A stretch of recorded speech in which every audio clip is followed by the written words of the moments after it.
Buenas noches a todos y a todas. Es un placer estar nuevamente aquí con ustedes. Nosotros somos la Federación Hondureña de Deportes de Montaña y Escalada, FEDME. El día de hoy va el tema en esta charla webinar es sobre alta montaña y en esta oportunidad tenemos el agrado de estar con Ronald Quintero. Él es un atleta que se destaca como entrenador en el CrossFit. Es, eh, es escalador de alta montaña y ultrafondista. Ha logrado coronar 4 de las 7 cumbres más altas de cada continente. A ese se le llama The Seven Summit Series.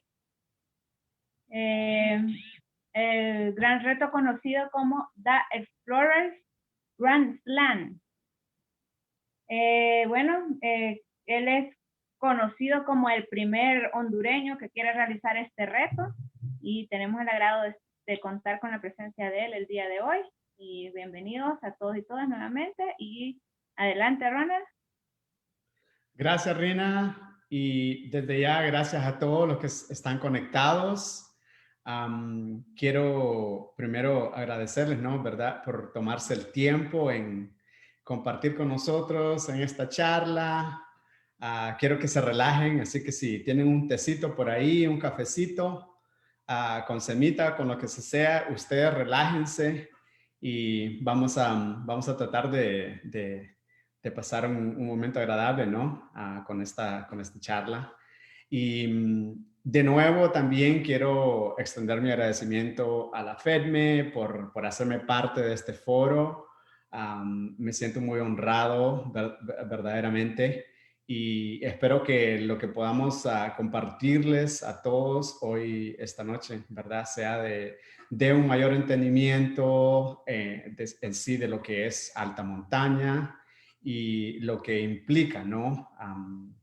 Llevar a cabo estos retos de ascenso, ¿verdad? En montañas ya de alto nivel. Entonces, nuevamente, ¿no? Estoy muy agradecido con todos ustedes. Y sin más esperar, vamos a dar comienzo con esto. Voy a permitirme en compartirles mi pantalla.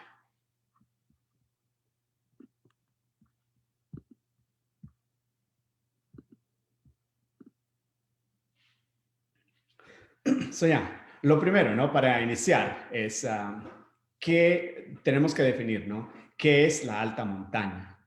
Y en un contexto, podría decir yo, simplístico y muy literal, es cuando nos aventuramos en calidad deportiva o recreativa a ascender montañas y sus cumbres. Estos terrenos suelen ser montañosos, volcanes, sierras, cordilleras relativamente elevados, pero de altitud no especificada, con condiciones geográficas particulares de nieve, glaciares de hielo, clima de temperaturas muy frías con exposición a la radiación ultravioleta, con condiciones atmosferas de baja proporción de oxígeno, ¿verdad? Los diferentes estilos que vamos a cubrir hoy día, ¿no? Es de los diferentes ascensos que podemos denominar acá. El primero que ya nosotros conocemos, ¿verdad? Es el estilo en expedición. Voy a elaborar y voy a hacer referencia a diferentes montañas específicas durante esta presentación para como tratar de pintarles un esquema más descripto, ¿verdad? Cuando hablamos de expediciones, ¿verdad? Pueden ser expediciones comerciales, cuando consiste en nosotros contratar una compañía de guías, cuales ellos pueden encargarse, obviamente, ¿no? De la logística, de la ruta, el tiempo y duración que se piensa estar dentro de esta expedición, ¿verdad? El otro estilo puede ser en independiente, ¿no? Quiero aclarar eso también, que se puede dar expediciones independientes. Y típicamente eso puede ser, ¿verdad? Cuando te unís a un grupo de colegas, amigos experimentados en alta montaña que tienen un conocimiento de la ruta específica que nosotros intentamos cubrir, ¿verdad? El otro estilo es el estilo alpino o de asalto, como le conocemos, ¿verdad? Estos ascensos pueden ser en un lapso de 1 a 2 días. En comparación a expediciones, ¿verdad? Una expedición puede ser de 1 mes, 2 meses, 3 meses. Como referencia les puedo pintar, vamos a utilizar como una expedición en el Everest, ¿verdad? Una expedición en el Everest estamos hablando de 2 a 3 meses, ¿verdad? Es un proceso muy largo porque obviamente la logística de llegar al campamento base, establecerse en campamento base, ¿verdad? Lleva un proceso y en sí el proceso de aclimatación, ¿verdad? De hacer escaladas de decompresión. Voy a pintarles un poco más la foto por acá, ¿verdad? Vamos a pretender que estamos ya, obviamente, establecidos en campamento base, tenemos todo nuestro equipo.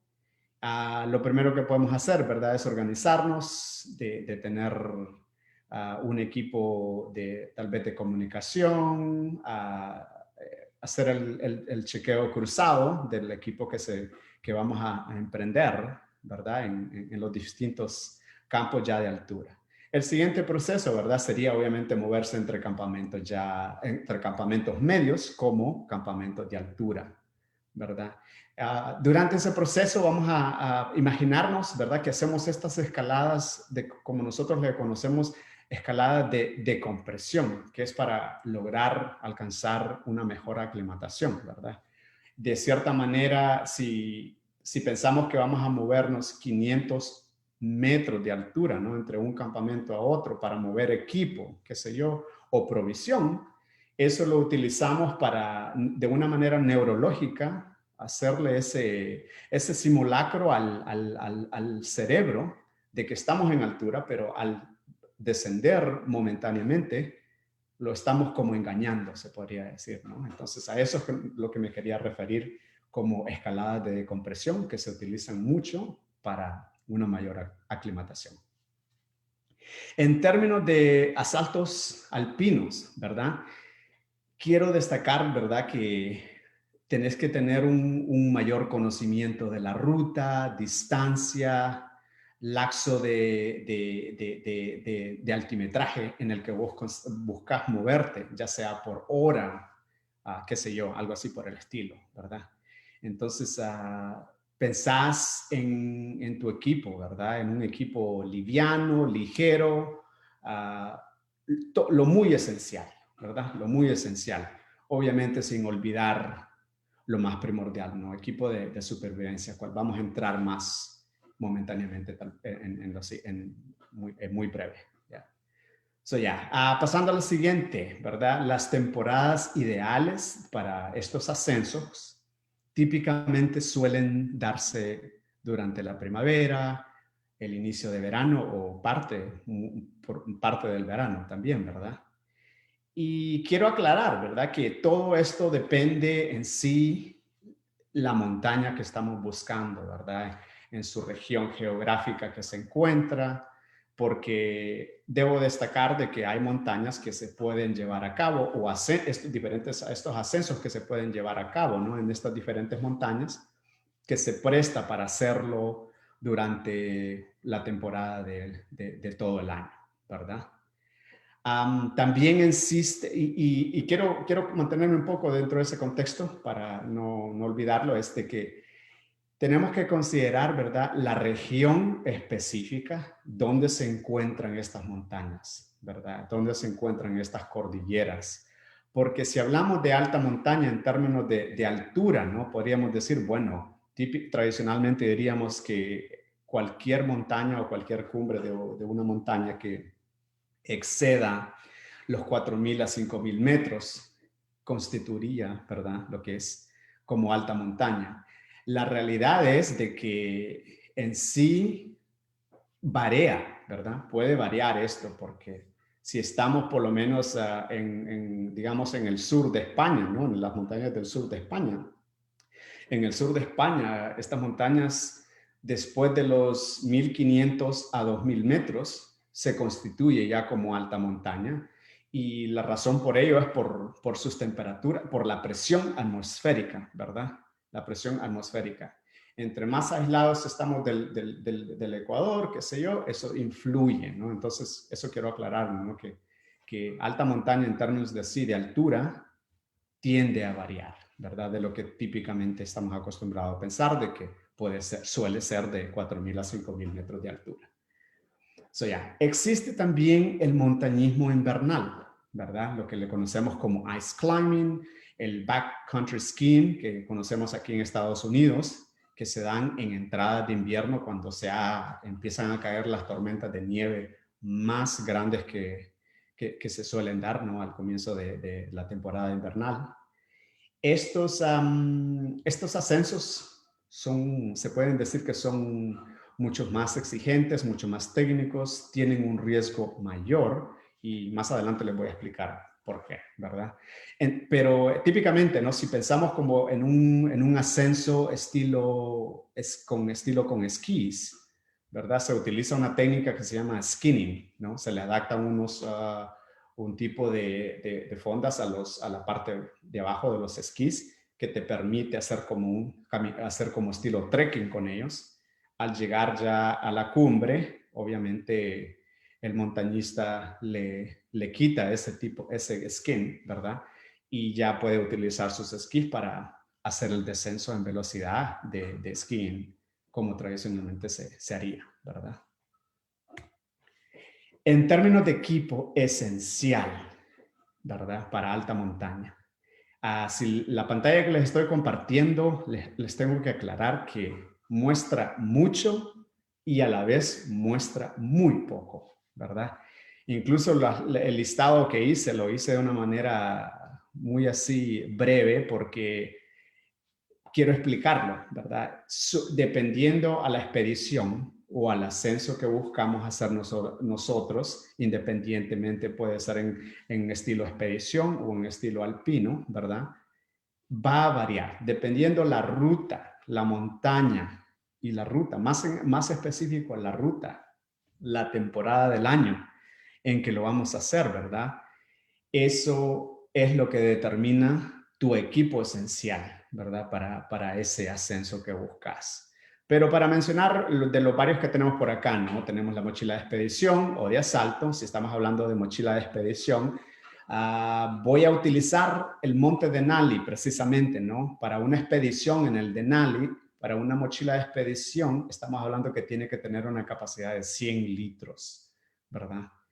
Para esa mochila de expedición que vamos a utilizar. Carpa. Tiene que ser una carpa de 4 estaciones. La bolsa para dormir, ¿verdad? Eso es algo que puede variar porque quiero aclarar, ¿no? Que muchos de nosotros a veces cuando conocemos nuestro cuerpo, si tenemos la tendencia a guardar mucha calor térmica. Eso tal vez en altura o en un clima frío, tal vez nos podemos solventar con una bolsa de 20 grados, ¿verdad?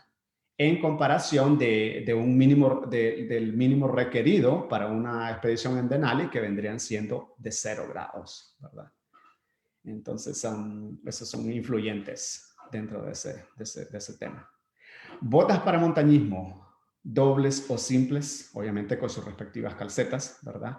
Cuando hablamos de botas dobles, quiero que se lo imaginen de esta manera. Una bota que va dentro de otra bota, ¿verdad? Tal vez en otro workshop que hagamos, en otro seminario que se puede prestar para hacerlo, vamos a poder mostrar equipo específico, todo eso, así que pendientes por ahí, ¿verdad? Crampones de hierro, pueden ser de aluminio o de hierro. Hay el crampón para moverse en nieve y el crampón tradicional para el montañismo tradicional, como el crampón técnico, ¿verdad? Las variantes del crampón, ¿verdad? Va a influir el factor de la ruta que estamos buscando conseguir, ¿no? Si tiene partes técnicas, ¿verdad? Entonces tal vez puedo optar por irme por un crampón técnico. Si es una ruta muy normal, tal vez puedo hacerlo con crampones tradicionales de montañismo, ¿verdad? Piolet y hacha para hielo. Puede ser tradicional, para montañismo tradicional o técnico, ¿verdad? Nuevamente, la ruta que buscamos hacer y las exigencias de esa ruta la exigencia técnica que tenga es lo que va a determinar el tipo de hacha que utilizamos. Pero ya, ¿para qué se utiliza el piolet? ¿Verdad? Es para contrarrestar una caída. Más adelante creo que les voy a mostrar a la pantalla también, que vamos a hablar sobre eso. Casco protector, lámpara frontal, sin olvidar un par de extra baterías. El arnés para montañismo. Precisamente tengo algo acá. Esto vendría siendo un arnés, ¿verdad? Que nosotros utilizaríamos para escalada deportiva, ¿verdad? O para hacer rappel, qué sé yo. Puedo tratar de ser muy gracioso en comprimirlo, pero esto tiene un mayor volumen, no se puede comprimir, todavía tiene un peso excesivo en comparación a un arnés montañés. Miren lo pequeño que lo puedo comprimir, ¿verdad? Entonces, la referencia que quiero hacer con esto, ¿verdad? Es que tiene que ser equipo especializado. Miren la habilidad que tenemos de comprimir un arnés de montañismo alpino, ¿verdad? Se les quería mostrar eso brevemente para que hacer énfasis, ¿verdad? Que a veces la exigencia técnica que tenga una ruta de cierta montaña, el tiempo del año en que anticipamos hacerlo, especifica que tenemos que tener un equipo especializado, ¿verdad? Entonces, para eso tal vez les haya pintado un poco la foto por ahí. Gafas y lentes de nieve y sol solar, sol glacial, ¿verdad? Súper importantes las gafas para cortar vientos, ráfagas de vientos. Los lentes de sol glaciar, ¿no? ¿Verdad? Son especializados para prevenir de la pérdida de la vista, de tanto estar expuesto en nieve, porque eso es algo que quiero que tengan en mente, de que exponer mucho a la vista, sí, al natural, a la nieve, eso puede traerte una consecuencia de perder la vista y quedarte ciego, ¿verdad? Los guantes de revestimiento o liners, como nosotros le conocemos, que vendría siendo como la primera capa, ¿verdad? Los soft shells, capa mediana. Los Gore-Tex, ¿verdad? Impermeables, y los mitones como para realmente atrapar toda la calor y proteger las extremidades, ¿verdad? Las chaquetas también, ¿no? La pluma de ganso, el soft shell, la impermeable y todo eso. Con los pantalones lo mismo, el mismo concepto, ¿no? Soft shells para la parte, los más tradicionales, los Gore-Tex, ¿verdad? Impermeables, insolados de pluma para realmente atrapar calor absoluta, como también lo que nosotros conocemos el Absolute Zero Downsuit, que son los trajes que utilizaríamos, ¿no? Como para el día de cumbre en el Everest. Mapa, brújula, reloj altimétrico, comunicador satelital, súper esencial, les diré. Esto puede salvar vidas de una manera muy momentánea, ¿verdad?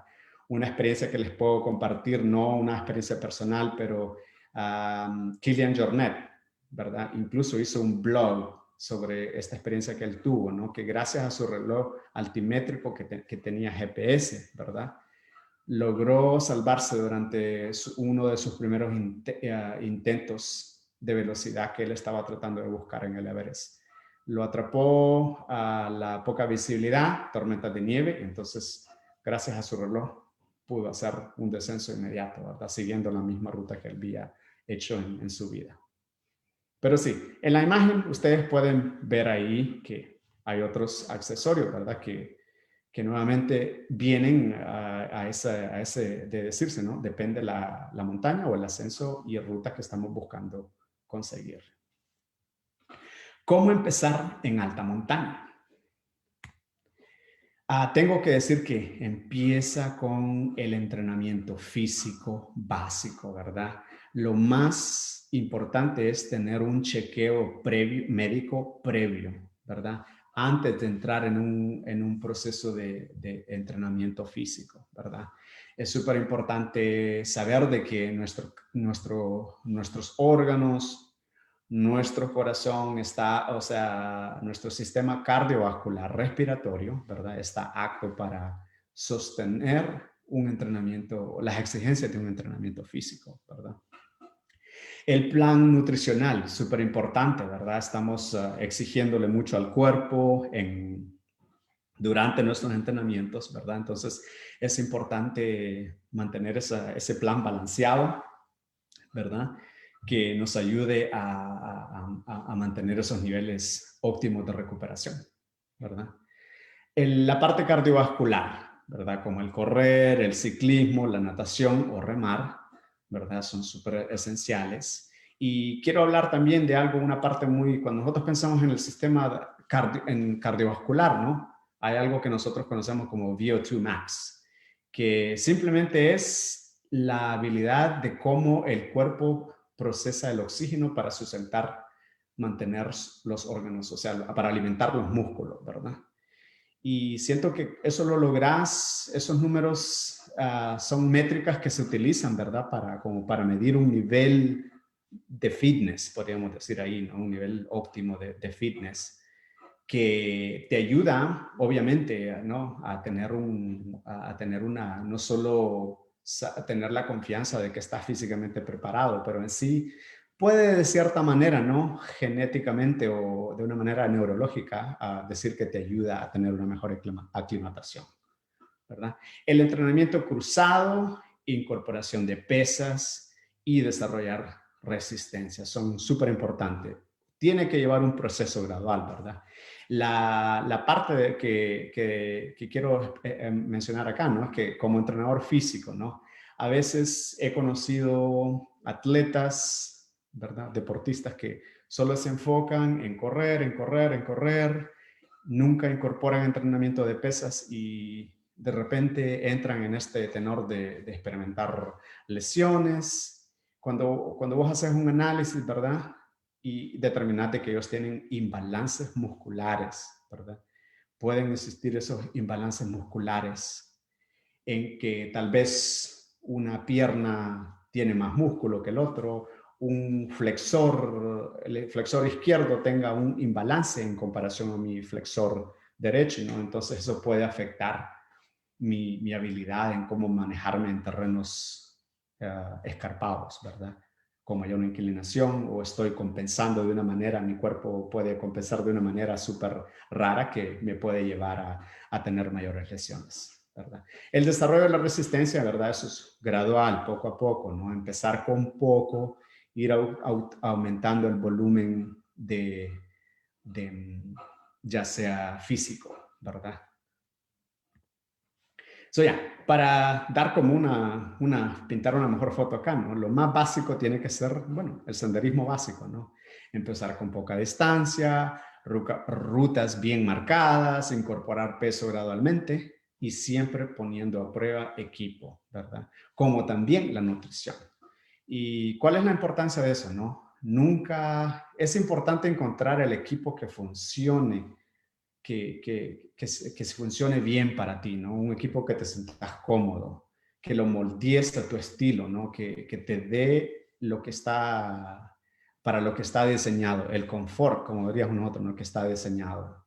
Entonces, por eso es súper importante, ¿no? Durante estos entrenamientos siempre probar equipo, probar con diferente nutrición también, que tu cuerpo te pide, te exige durante estos entrenamientos, ¿verdad?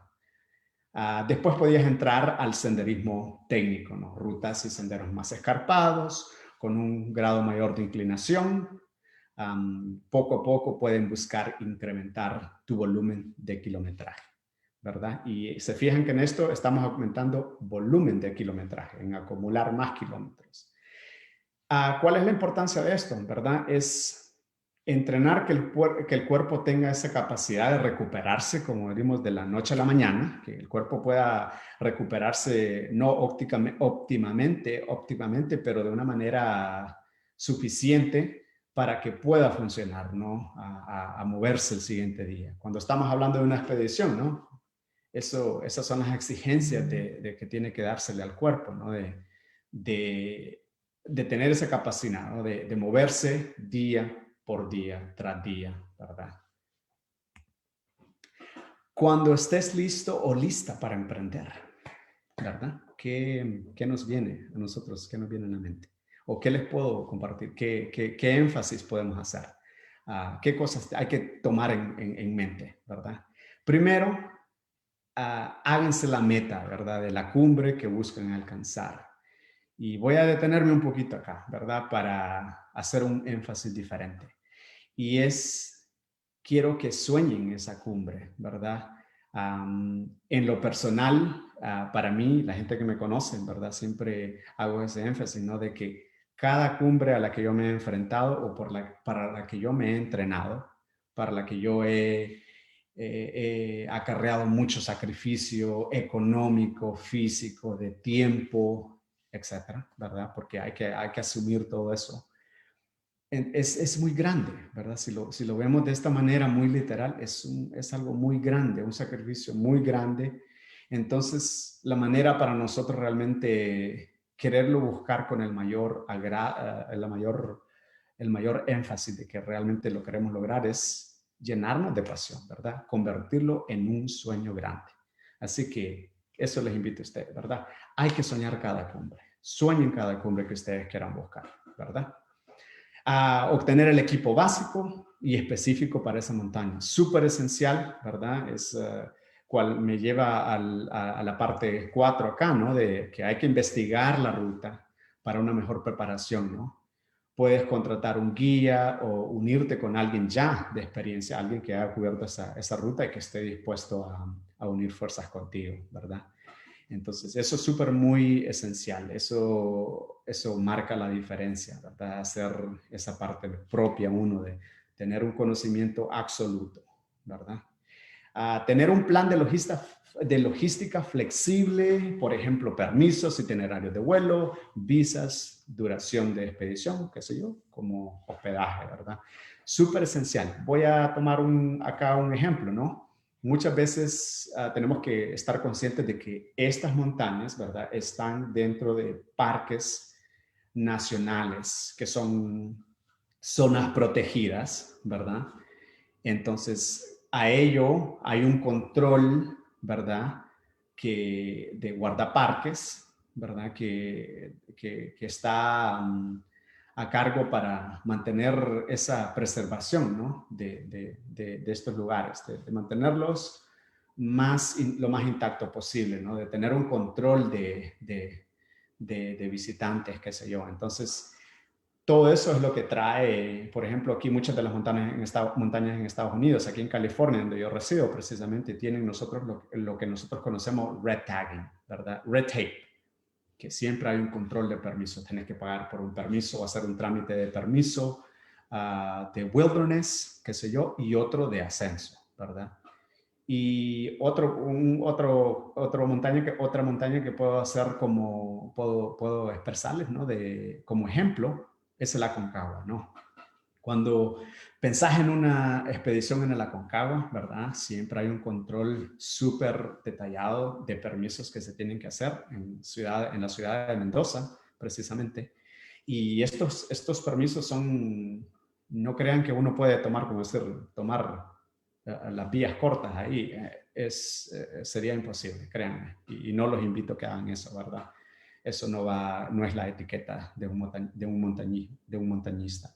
Entonces, estos permisos son bien regulados antes de entrar al parque, dentro del parque, como también a la salida del parque, ¿verdad? Entrando al parque hay un chequeo donde te revisan este permiso. Moviéndote en los diferentes campamentos de la Aconcagua, hay control de este permiso, ¿verdad? Donde hay también control médico, que es lo que te dicta a que tú estés haciendo un ascenso seguro, ¿verdad?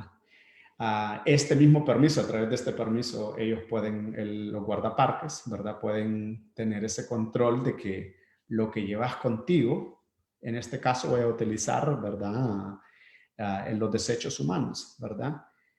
Es parte de ese requerimiento de entregarlo a la salida y hacer un chequeo donde va el número de tu permiso con el que estás haciendo este ascenso de escalada, ¿verdad?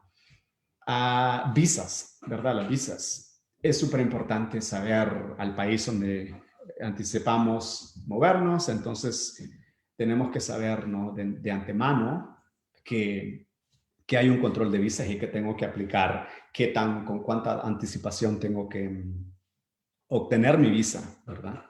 Eso es súper importante. Y lo último, no olviden llevar su bandera, ¿ok? Súper importante. Esa sería la más importante de todas, ¿verdad? Conocimientos y técnicas que tenemos que tener en mano, ¿verdad? Puede ser como la navegación y anticipación del cambio climático, ¿verdad? Tener la habilidad de poder navegar con un mapa cartográfico y una brújula, qué sé yo, o un GPS, o un control, un mensajero satelital. El cambio climático, ¿no? De distintas formas. Lo puedes hacer con un sistema, con un reloj altimétrico, ¿verdad?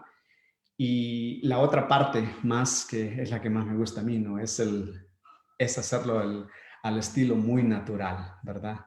Que es cuando tenés esa habilidad de leer las nubes, ¿no? Un ejemplo que les puedo compartir, una foto que les puedo compartir, ¿no? Por lo menos aquí, teóricamente, es entender qué significa la forma de cierta nube que se manifiesta en el perímetro de esta cumbre, qué sé yo, de esta montaña, y a través de ello poder determinar si hay mucho viento, ¿verdad? Y a qué altura pueden estar eso. Con un reloj altimétrico puedes determinar si hay presión, si hay, ¿cómo se llama?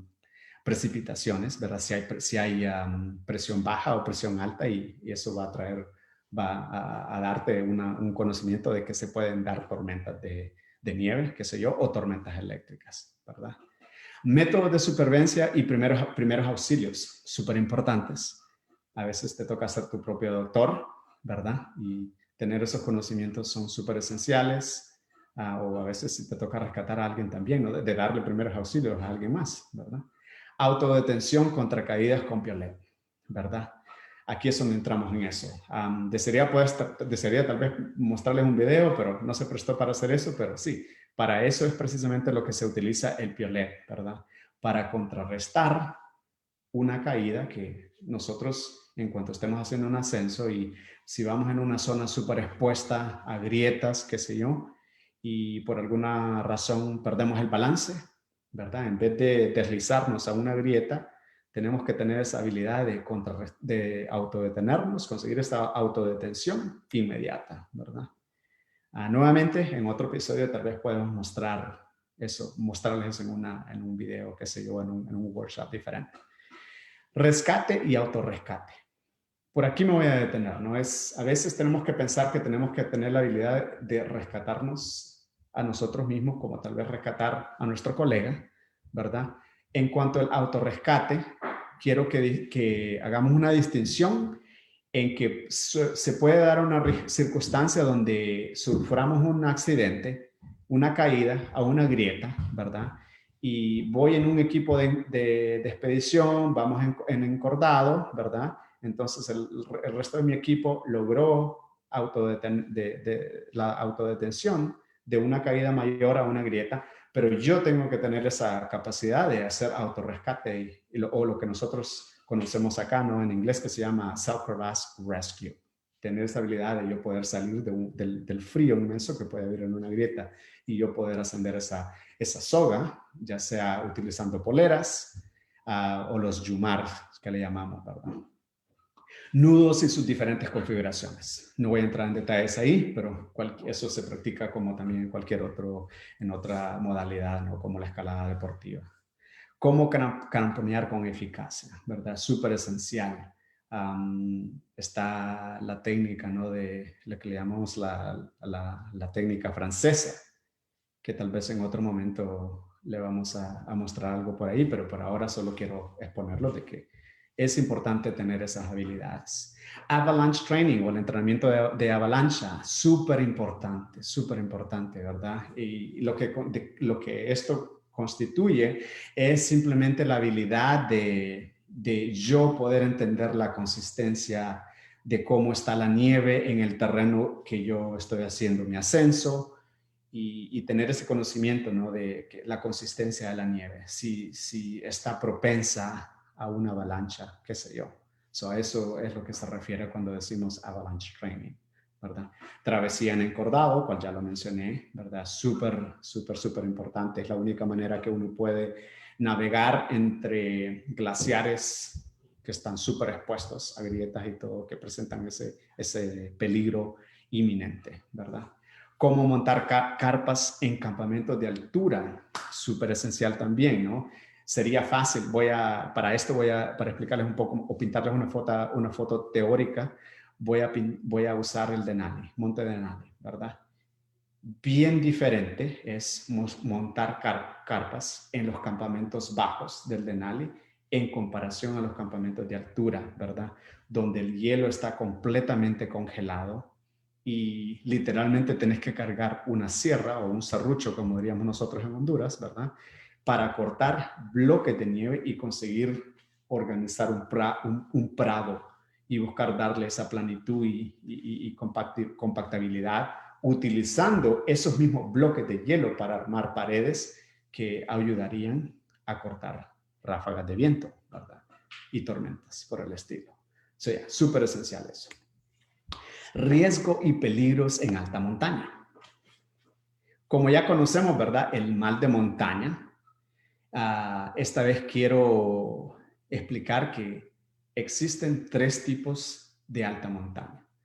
La primera abreviación que tenemos es el AMS, Acute Mountain Sickness, que simplemente consiste cuando empezamos a experimentar jaquecas excesivas, la pérdida de apetito, sueño excesivo, qué sé yo, ¿verdad? Después viene la abreviación HAPE, High Altitude Pulmonary Edema, que es simplemente la acumulación de líquidos en los pulmones. Súper grave. Pero viene la más grave de todas, HACE, High Altitude Cerebral Edema, acumulación de líquidos en el cerebro. La más peligrosa de todos. Es importante, ¿no? Ser nuestro propio doctor y tener un conocimiento de lo que está experimentando nuestro cuerpo en ese momento, ¿verdad? Y tener ese análisis de decir, ok, sigo subiendo o mejor me detengo acá, cojo un receso, me alimento diferente, me vuelvo a rehidratar o empiezo a descender porque la situación está muy grave y estoy comprometiendo mi propia vida, ¿no? Cual puede llegar a un autorrescate, ¿no? Ya las últimas 2, más la última, créanme que a veces no se vive para contar esa historia, a menos que estés en un equipo que va a responder por ti y se pueda dar un rescate, ¿no? Una evacuación. Quiero hacer énfasis, ¿no? De que estas situaciones en las que uno evita estar, ¿verdad? O llegar, ¿verdad? Verdaderamente. Porque, mira, un rescate propio, ¿verdad? Hasta cierto tenor podemos tener esa habilidad de autorrescatarnos nosotros mismos hasta cierto punto, ¿verdad? Pero a veces si cautas cualquiera de estas condiciones un poco tarde, puede ser demasiado tarde y tal vez no lleguemos a tener esa habilidad, ¿verdad? Hacer una evacuación en alta montaña, créame que lleva un esfuerzo indescriptible. Voy a hacer referencia a la Aconcagua, ¿no? Para pintarles una foto.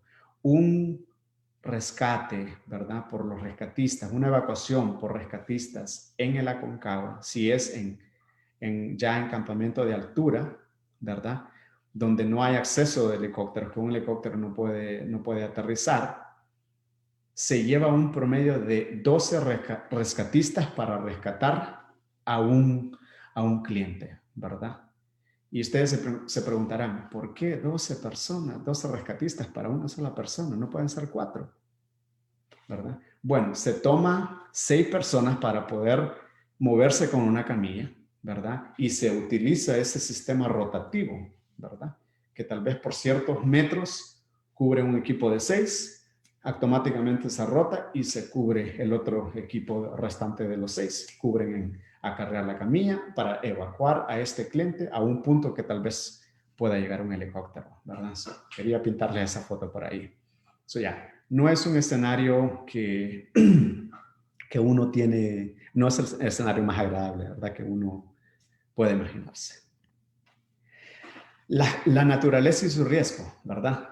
Como caídas en grietas, deslaves de rocas, avalanchas, hipotermia, el frostbite o el mal del congelamiento que le conocemos, las tormentas eléctricas y las ráfagas de viento. Las caídas de las grietas, ¿no? Siempre que estamos moviendo en una travesía de encordada, es lo que vamos a estar expuestos a todo eso, ¿no? Pero como vamos en encordada, contamos que tal vez si un miembro del equipo sufre una caída, nosotros lo podemos contrarrestar o viceversa, ¿verdad? Los deslaves de roca, ¿no? Que se tienden a dar más ya en temporada ya de verano, cuando la nieve, los picos más elevados de la nieve empiezan a congelarse o a veces se desprenden los pedacitos de hielo, empiezan a rodar por una ladera, ¿verdad? De hielo. Eso se convierte como que lleva pegamento y empieza a hacer una bola más grande. Cuando llega a ser una bola más proporcional de volumen, de peso, logra tener impacto con una roca y eso la hace que esa roca colapse y empiece a llevarse un deslave de roca, ¿verdad? Entonces, siempre uno está expuesto a esas cosas. Las avalanchas, como ya mencioné, ¿verdad?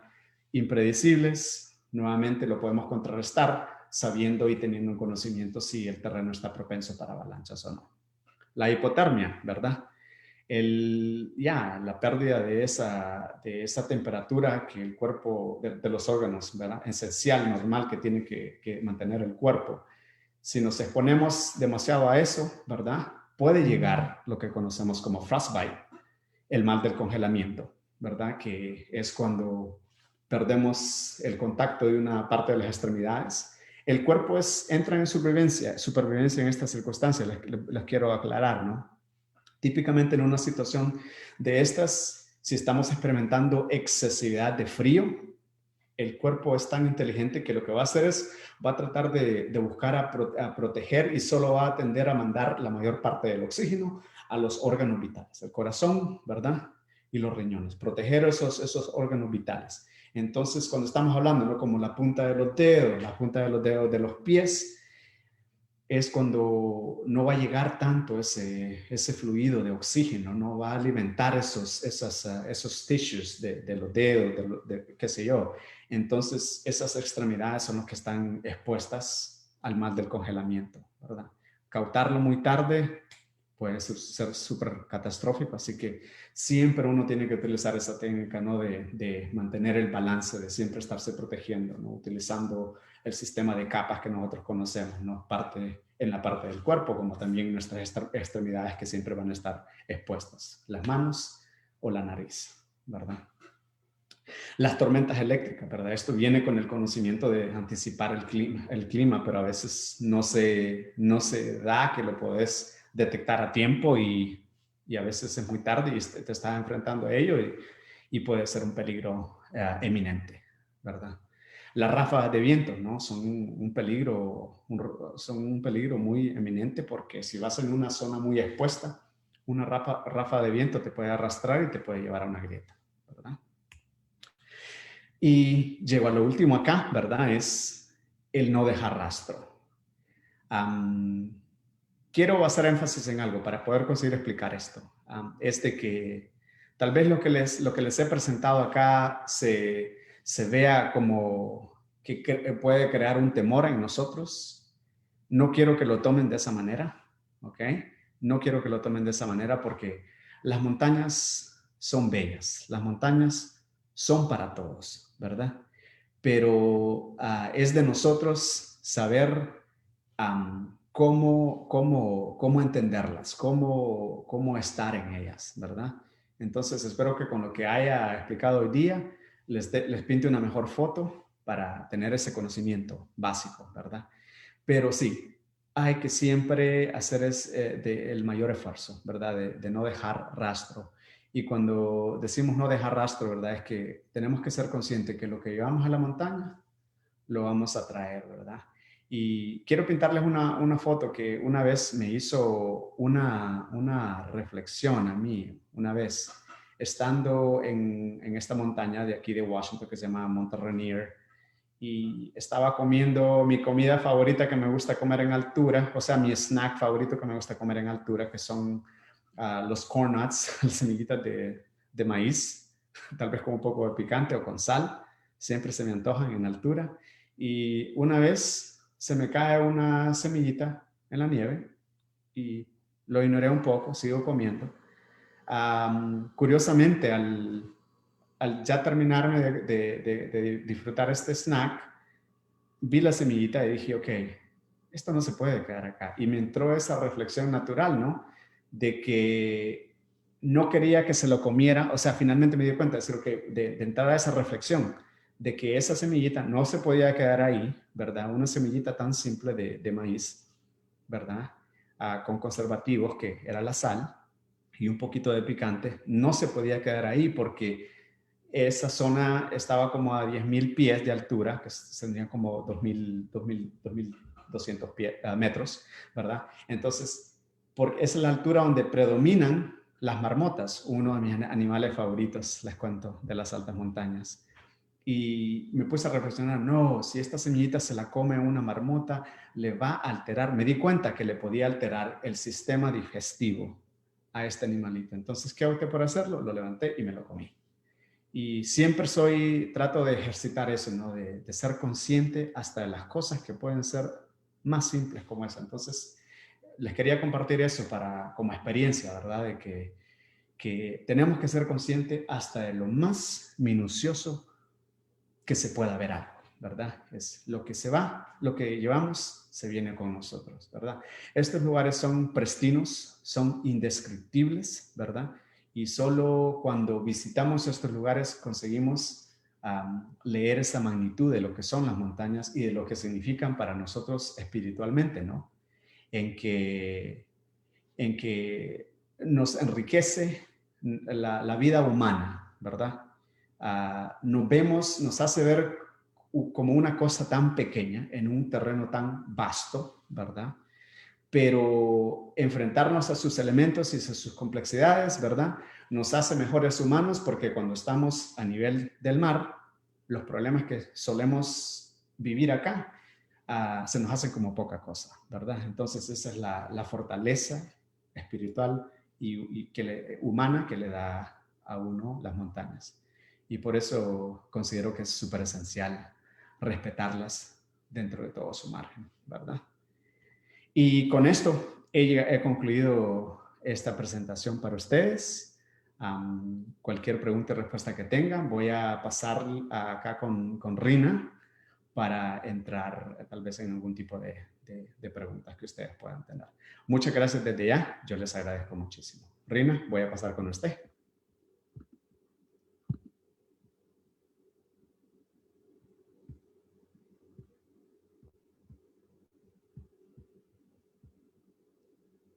Está en mute, Rina. Rina, creo que está en mute. No se desactivó, perdón. Bueno, muchas gracias por estar aquí con nosotros, ¿verdad? Tenemos una pregunta de Facebook que dice por acá, según las definiciones que ha dado el maestro Quintero, en Honduras le podríamos llamar alta montaña, ¿qué altitud? Adaptándolo a nuestras montañas. Y como siempre es un honor y placer aprender de nuestros mejores exponentes. Gracias por esa pregunta. Bueno, dentro de Honduras tenemos que decir, ¿no? De que por la región geográfica podemos utilizar como el punto más alto el Cerro de las Minas en Celaque, ¿no? Como ya alta montaña, porque en ello estando a esa altura, experimentamos diferentes temperaturas, ¿no? De frío y a veces, muchas veces, tormentas impredecibles que se pueden dar. Entonces, ya dentro del margen de nuestro país, ¿verdad? Eso puede aplicar también de cierta manera.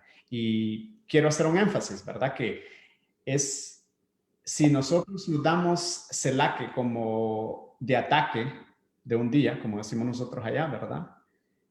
Nosotros vamos a experimentar. El atleta más con mejor formamiento físico y entrenamiento, ¿verdad? Siempre va a experimentar lo que se le conoce en alta montaña, ¿no? De hipoxia. Entonces, estando en ese punto alto en Cerro de las Minas, nuestra respiración va a ser diferente y les apuesto de que el consumo de las moléculas del oxígeno que absorbemos, ¿verdad? es menor de lo que podríamos respirar cuando ya bajamos a la zona baja de grasas. Vamos a seguir por aquí.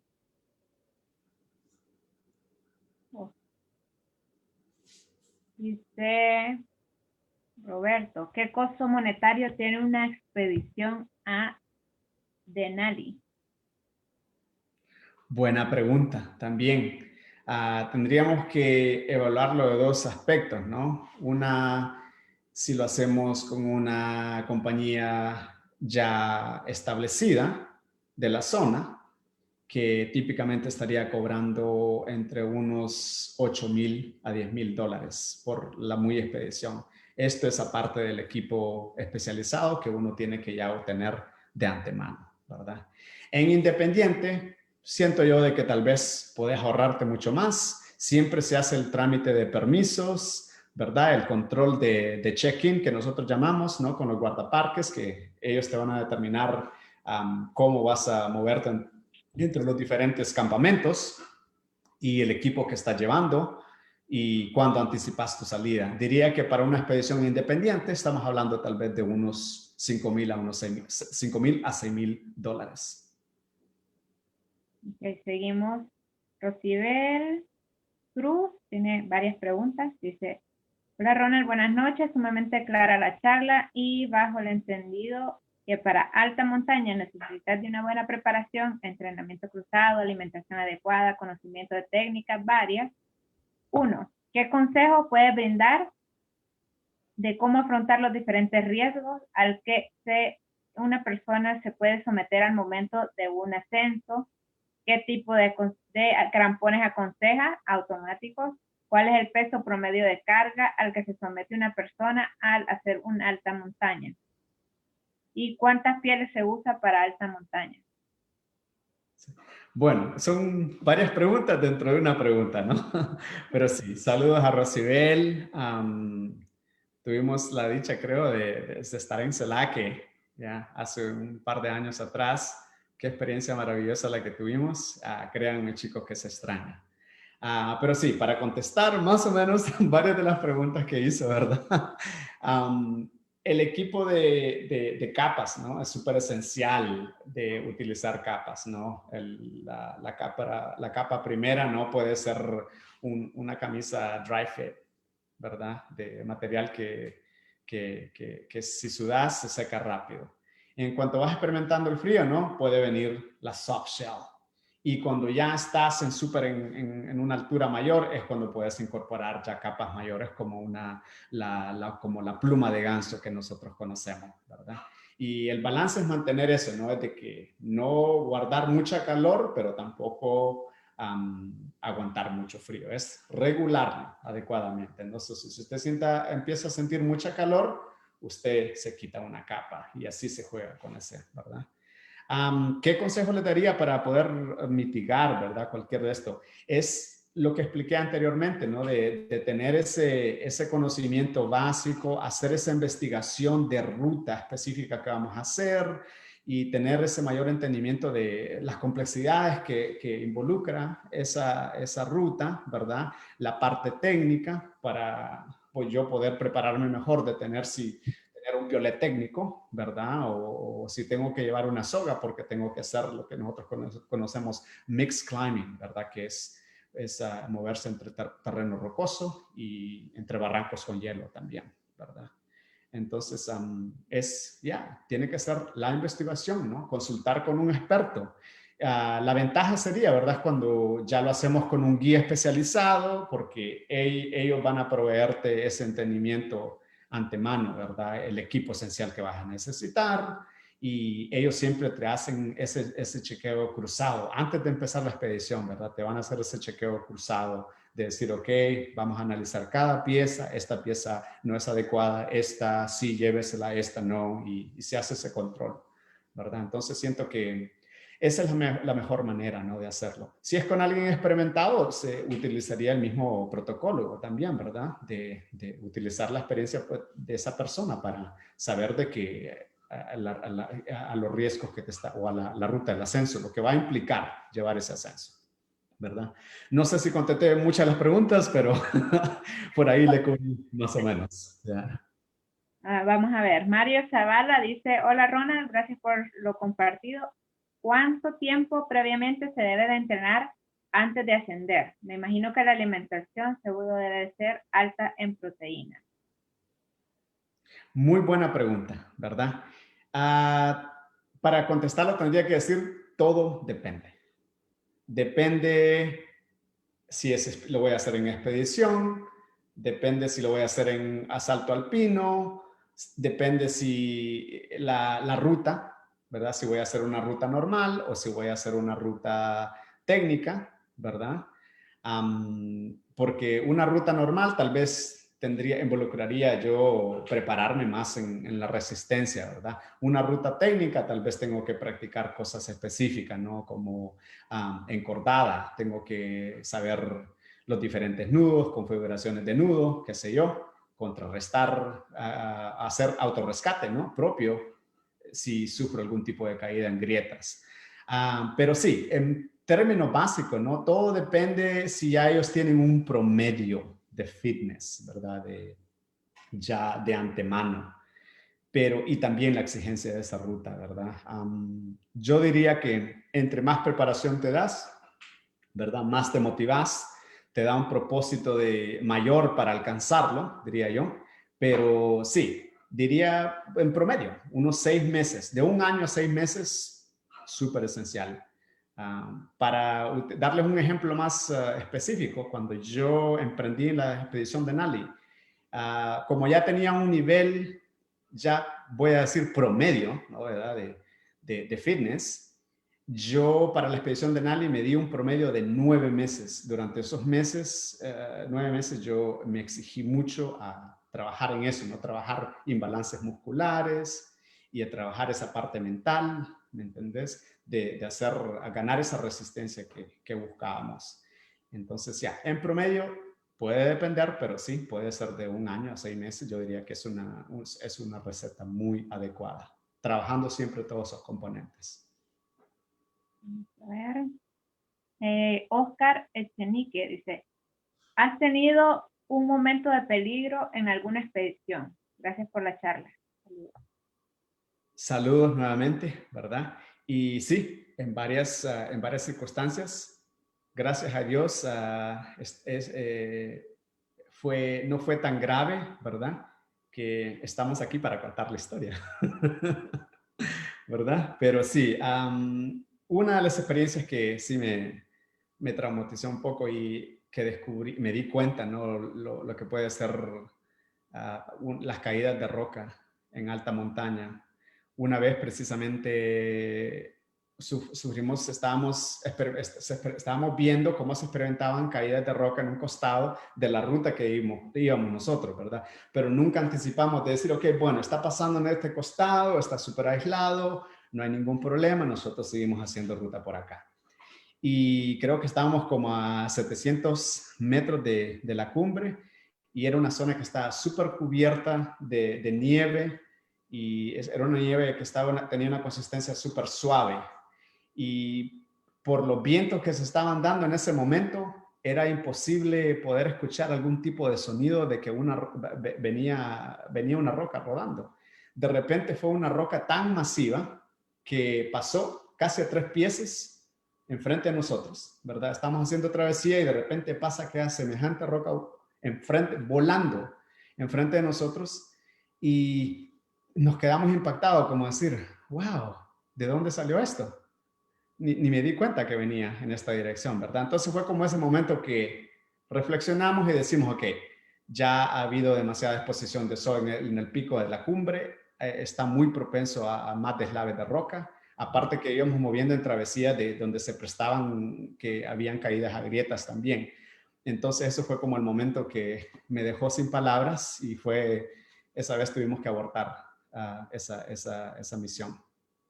La otra experiencia que no se me olvida también fue en Denali, ¿verdad? El día que hicimos el ascenso a cumbre, durante un receso que nos tomamos, estábamos como a 1000 metros de la cumbre y estábamos experimentando vientos fuertes en la parte que se le conoce como el Denali Pass, ¿verdad? Una zona muy técnica. Y en cuanto terminamos de pasar esa ruta, esa parte de travesía del Denali Pass, nos tomamos un receso y fue un receso apenas de 3 minutos, ¿verdad? Pero yo me removí el mitón porque estaba peleando en poder abrir una barra de proteína y no conseguía hacerlo. Después llegué solo a moverme, a dejarme el muy liner, el guante de reabastecimiento, y de repente pude percatarme que el dedo meñique estaba súper inflamado. Cuando traté de meterlo en el soft shell, no cabía y no sentía movilidad absoluta, ¿verdad? No sentía nada de movilidad.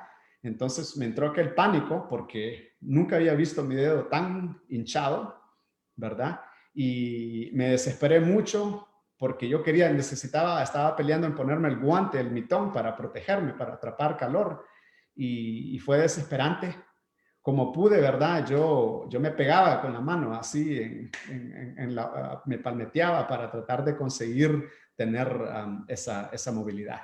Y poco a poco lo pude contrarrestar, pero sí, estaba experimentando ya un mal de congelamiento. Lástima, o sea, gracias a Dios el dedo no pasó nada más, traté de monitorearlo que no se pusiera morado y todo por ese estilo, para darme cuenta de que no era una situación grave, ¿verdad? Pero sí, todavía tenemos los dedos, gracias a Dios a eso. No, sigamos con las preguntas. Dice Alberto Manún, dice, ¿a qué edad empezaste montaña? ¿Y a qué edad comenzó el cambio físico para adaptarse a alta montaña? Buena pregunta, nuevamente, ¿no? Gracias. Y bueno, yo ya voy para 8 años, se podría decir oficialmente, en esto, ¿verdad? Todo llegó de la mano, ¿no? Que en esos tiempos estaba empezando yo a incorporarme en carreras de resistencia. Entonces siento que las dos cosas como que se dieron, se daba, ¿no? Porque ya estaba desarrollando una resistencia y eso me empecé a experimentar, ¿no? De que mi cuerpo se podía adaptar más fácil. Entre una mejor cardiovascular yo tenía, eso se prestaba para yo poder adaptarme más y aclimatarme ya en altura. Pero sí, ya llevamos más de 8 años, se podría decir. Vamos a ver, tenemos Rosibel. ¿Cuál ha sido su mayor logro en la práctica de este deporte y cuál ha sido su experiencia de mayor aprendizaje?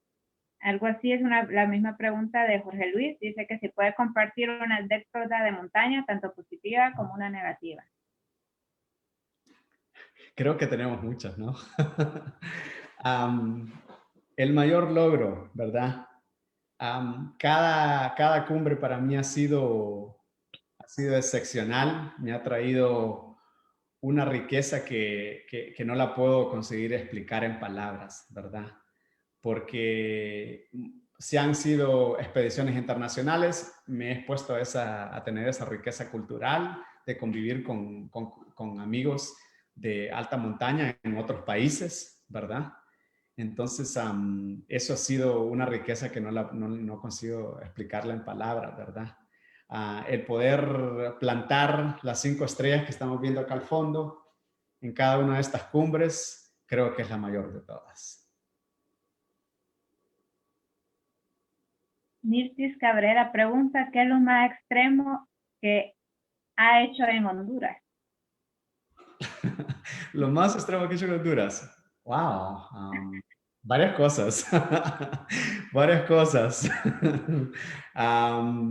Pero sí, definitivamente, y mi colega Rosibel es testigo de esto, cuando fuimos al Celaque y nos despertamos todos desvelados, no habíamos desayunado bien, no alcanzamos a desayunar bien, ni café tomamos. Yo estaba, esa mañana me recuerdo, ansioso por degustar un buen café, 2 tazas de café, obviamente, porque yo les cuento que sin 2 tazas de café en la mañana yo no funciono. Entonces, esa vez en el hotel que estábamos no se dio para degustar eso desde el principio en la mañana, ¿no? Y comenzar el día. Entonces, tuvimos que enfrentarlos así, llegar de remate, ¿verdad? Y llegar al Celaque y hacerlo de un ascenso de un ataque, ¿verdad? De un día. Una experiencia maravillosa, obviamente compartir con muchos de mis colegas y compañeros de la FEDME, eso para mí, eso no tiene precio, así que para mí es una de las experiencias más grandes que viví en Honduras, ¿verdad? El visitar mi país, compartir con toda mi gente allá, eso es mucho más infinito.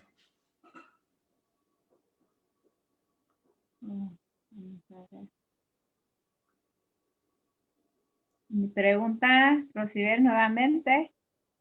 ¿Cuál es el precio promedio de la carga en alta montaña y qué tipo de crampones a usar? ¿Automáticos? Diría yo que depende del tipo de bota que tenga primero. No sé, es una bota híbrida y yo diría que puede hacerlo con crampones de aluminio. Hay una distinción de los crampones, ¿no? Está de 10 puntos como de 12 puntos. El de 10 puntos sería el más básico. Siento que para una expedición normal, por alguna ruta normal, se puede hacer con el crampón tradicional simple de 10 puntos, ¿verdad? De aluminio para minimizar el peso y todo eso. Una carga, creo que me preguntó de una carga, ¿verdad? Óptima. Si es en ascenso alpino, wow, eso viene de preferencia personal, ¿no? En qué tan liviano quieres hacer tu viaje, ¿verdad? Pero sí, no pueden olvidar las prendas esenciales, ¿verdad? Que te pueden salvar la vida en alguna circunstancia de emergencia. Pero sí, se busca ese balance óptimo, ¿verdad? Si es una ruta donde no va a haber agua, wow, eso implica, ¿no? De que voy a tener que llevar el agua desde mi comienzo, entonces eso puede acumular mucho peso también. Pero si es una ruta donde voy a tener acceso al agua, entonces ahí tal vez puedo jugar en llevar un filtro, qué sé yo, o cápsulas para curar agua de diferentes puntos. So ya, es muy personal, no hay una receta específica, es una configuración que la adiestras a tu tiempo, con la experiencia. Scarlett Zelaya, que levantó la mano, quería participar, adelante. Sí, buenas noches, José Zelaya le saluda. Es que está con el nombre de mi hija, el WhatsApp. Sí, sí. Ronald, mucho gusto, bendiciones de antemano, siempre nuestros mejores deseos y siempre los mejores éxitos. Mi consulta es con relación a una transición de los deportes que nosotros hacemos, que básicamente es el running, ¿verdad? ¿Qué tanto impacta o qué tanto valor tiene el tema del peso, estatura y edad de una persona? Digo porque en mi caso soy de poco peso, de baja estatura y bueno, ya muy entrado en años. Gracias por tu atención y muchas bendiciones. Gracias, José, por la pregunta. Ya, y saludos para usted también. Siempre lo seguimos en las redes sociales ahí, dándole los likes cuando está metiendo kilometraje. Muy bien. Qué bonito verlo por acá. Gracias por haberse conectado. Mire, su pregunta, siento yo de que no hay una receta específica en sí, pero tal vez en su caso lo que usted pueda enfocarse no es la parte que nosotros estamos hablando, ¿no? De entrenamiento cruzado, de incorporar pesas y tratar de buscar balancear en fortalecer los músculos de las extremidades bajas, las piernas, ¿me entiendes? Si usted puede desarrollar más esos músculos, ¿no? Como los glúteos, los cuádriceps, ¿verdad? Y más la parte del core, eso le ayudaría a usted a poder acarrear cualquier tipo de peso, ¿verdad? Usted estaría utilizando los músculos más grandes que su anatomía del cuerpo ya le prestan, siendo las piernas y los glúteos, ¿verdad? Entonces no me voy a enfocar tanto en que tengo que tener unas bíceps excesivas, ¿me entiende? Intimidantes, no, nada de eso. Pero si tengo los músculos más esenciales fortalecidos en todo su aspecto, creo que estaría en una condición óptima. No sé si contesté su pregunta. Yeah. Vamos con la última pregunta. Bueno, dice Jorge López, ¿cuáles son sus proyectos inmediatos? ¿Cuál es la meta o la cumbre ideal para su récord personal? Y Marlon Romero le manda muchas felicidades. espartanos. Éxitos en todo lo emprendido. Gracias, espartanos. Saludos a todos los espartanos allá. Créanme de que el reto más a corto que tenemos ahorita es salir de toda esta pandemia, conseguir un nivel de normalidad, ir a visitarlos a todos ustedes, darles un abrazo, si se presta, ¿verdad? Esa oportunidad. Y irnos para el CELACE, y esta vez tal vez a que alguien lleve café ya hecho. Así que eso es lo más inmediato que anhelamos, ¿verdad? En proyectos personales, ¿verdad? Siempre seguimos con ese sueño y vamos a perseverar en ese sueño del Everest, ¿verdad? Siempre vamos a seguir enfocados en que un día se va a dar esa oportunidad. Y cuando se dé esa oportunidad tenemos que estar súper preparados, más que preparados para hacerlos. Y ese récord tenemos que seguirlo buscando, ese récord tenemos que marcarlo, ¿verdad? Si no logro conseguir ser el primer hondureño en hacerlo, quiero por lo menos incentivar al primer hondureño que tal vez se está viendo acá para que lo logre. Le habíamos dicho que era la última pregunta, pero vamos a ver. Nilcis Cabrera, ¿qué cumbres hay en Honduras o se pueden considerar como retos? Obviamente CELACE, ¿verdad? CELACE es una bella experiencia.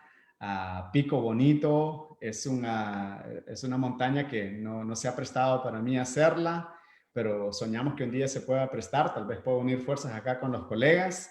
Entiendo que es como hacer selvajismo, ¿verdad? Porque es una selva completa, entonces organizar una expedición ahí tenemos que ser muy estratégicos a los elementos que nos vamos a enfrentar. Montaña Santa Bárbara no se me ha prestado, la tenemos en los libros, tengo muchos amigos que me han invitado desde ya y sí, buscamos conseguir tener esa vista maravillosa, ¿no? Hacia el lago Yohoa, del punto más elevado. Y sí, el CELACE, nuevamente, ¿no?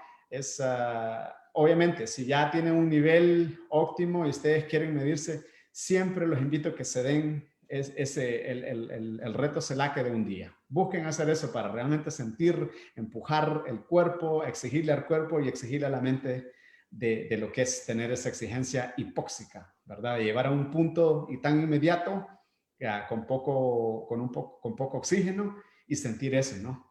Así que ese es el reto que les puedo dar. Bueno, para cerrar le vamos a dar la palabra a Marlon Romero. Adelante, Marlon.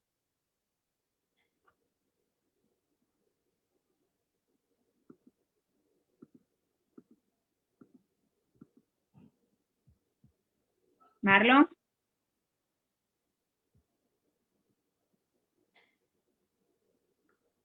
¿Pero dónde se fue el espartano? Está agarrando un té por ahí, ¿verdad? Sí. Bueno, entonces, muchas gracias nuevamente, Ronald, por haber estado con nosotros aquí. Bueno, por ahí dicen que Marlon a lo mejor se fue a hacer el café. No, gracias a usted, de verdad. Gracias a usted, Rina, y todos los demás por conectarse. Saludos, José. Qué bonito ver caras muy queridas por acá. Crean que yo tengo muchas emociones acá en el corazón porque yo sé que estos momentos son difíciles para todos y no se presta para poder estar en montaña, compartir aventura, ¿verdad? Pero ya un día se dará esa oportunidad de vernos nuevamente y abrazarnos fuerte, ¿verdad? Y tal vez tomar mucho café. Bueno, antes de finalizar eso, queremos pedirles el apoyo de todos los participantes. Vamos a colocar una votación para ver la opinión que tienen ustedes sobre estos webinars que hemos tenido. Estos han sido, es la primera ronda de webinars. Esperamos seguir ya el otro mes. No vamos a empezar con el primer jueves, que normalmente hacemos los jueves. Hoy hicimos la excepción debido al horario que tiene Ronald, ¿verdad? Disponible. Pueden votar ahorita, por favor. Y esta es una encuesta de opinión.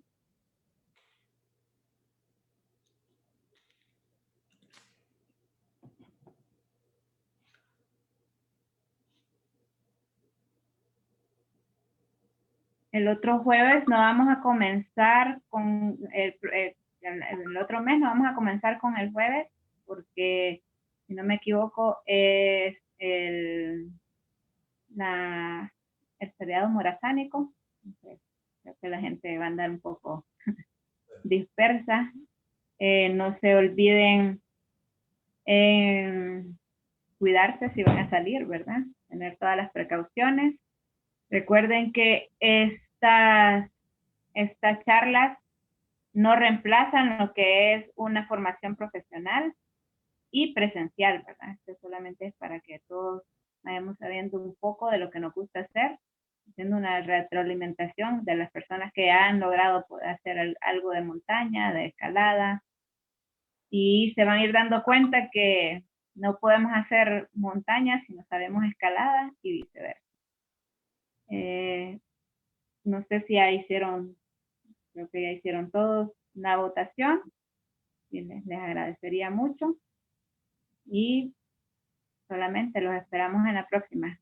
Buenas noches, hasta luego. Buenas noches a Buenas todos. noches, Cuídense. saludos.